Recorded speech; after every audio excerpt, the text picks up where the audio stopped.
24 में हूं आपके साथ शाहाना खान। इजराइल गाजा संघर्ष में गाजा को दोबारा बसाने में मदद करेगा अमेरिका। 26 मई को लगने वाले ग्रहण को क्यों कहा जा रहा है सुपर ब्लड मून। 12वीं की बोर्ड की परीक्षाओं के लिए केंद्र ने दिए 2 विकल्प, लेकिन क्या चाहते हैं राज्य और स्टूडेंट्स।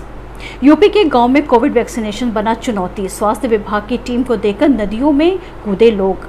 कल सुबह भारतीय तट से टकराएगा चक्रवाती तूफान यास, 185 किलोमीटर प्रति घंटे रह सकती है रफ्तार। विदेश मंत्री जयशंकर की अमेरिका यात्रा, दोनों देशों के बीच संबंधों के महत्वपूर्ण पहलुओं पर होगी बातचीत।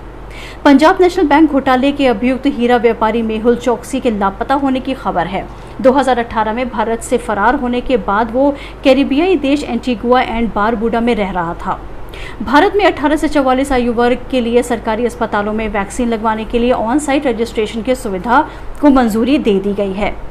दिल्ली पुलिस ने कांग्रेस टूलकिट मामले में ट्विटर के दफ्तर पर छापा मारा, लेकिन सभी स्टाफ के वर्क फ्रॉम होम के कारण उसे वहां कुछ भी नहीं मिल सका।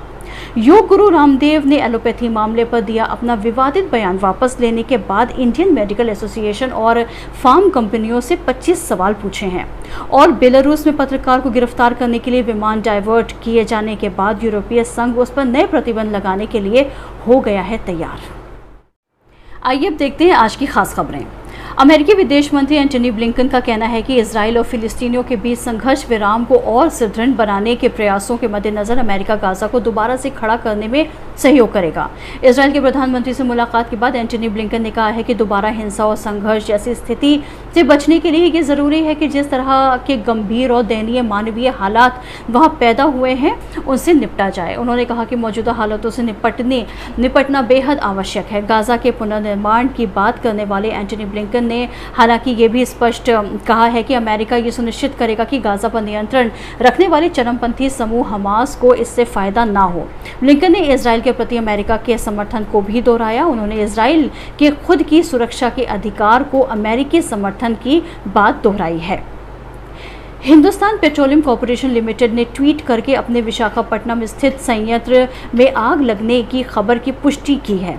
एचपीसीएल ने ट्वीट किया है 25 मई दोपहर 3 बजे के करीब एचपीसीएल की विशाखापट्टनम स्थित रिफाइनरी की एक क्रूड प्रोसेसिंग यूनिट में आग लग गई, जिसके तुरंत बाद सुरक्षा उपाय अपनाए गए और अग्निशमन और फौरन सक्रिय कर दिया गया। आग बुझा ली गई।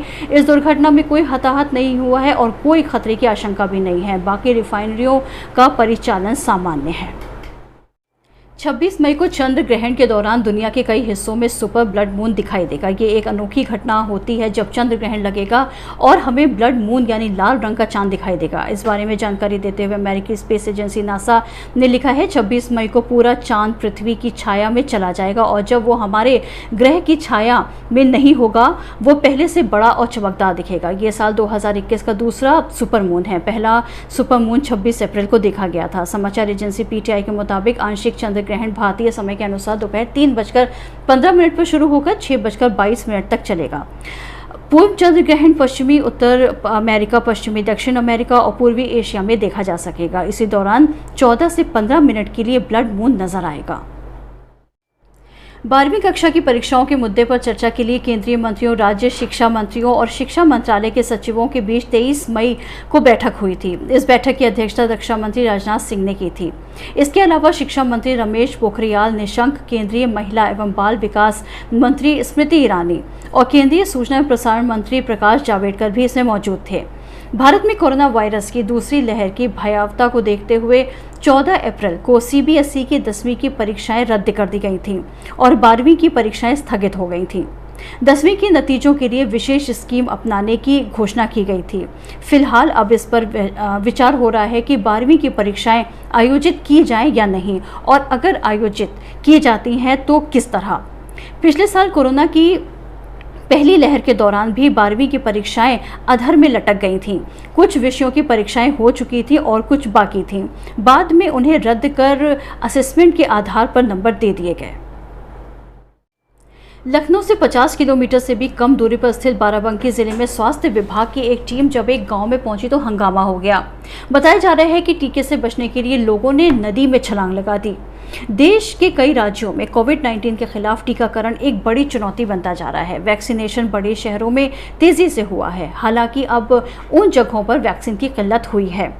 वहीं देश की सबसे ज़्यादा जनसंख्या वाले राज्य उत्तर प्रदेश की बात करें तो यहाँ के गांव से एक बड़ी चुनौती सामने आ रही है। टीके की किल्लत के साथ साथ लोगों के मन में इसे लेकर एक भ्रम भी है, जिसे दूर करना स्वास्थ्य विभाग और प्रशासन के लिए एक बड़ी चुनौती जैसा है।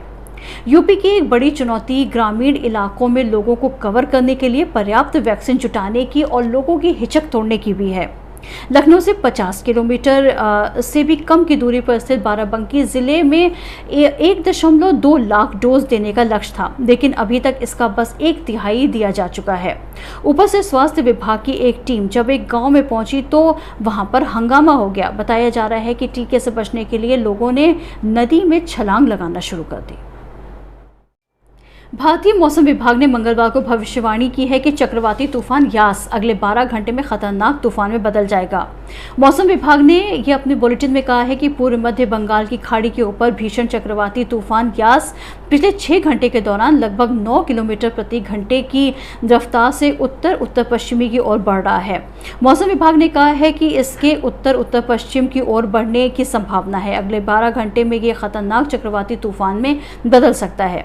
ये उत्तर पश्चिम की ओर बढ़ना जारी रखेगा और तेज होगा और 26 मई की सुबह तक उत्तर ओडिशा और पश्चिम बंगाल के तटों के पास बंगाल की खाड़ी के उत्तर पश्चिम तक पहुंच जाएगा। के साथ जफर हसन सिद्दीकी। अगर आपको हमारा यह वीडियो पसंद आया हो तो इसे शेयर और लाइक जरूर करें और चैनल को सब्सक्राइब करना ना भूलें, ताकि हम आपको देश और दुनिया की ताजा तरीन खबरों के साथ रखें बाखबर। तो देखते रहिए हेडलाइंस 24 सच के साथ।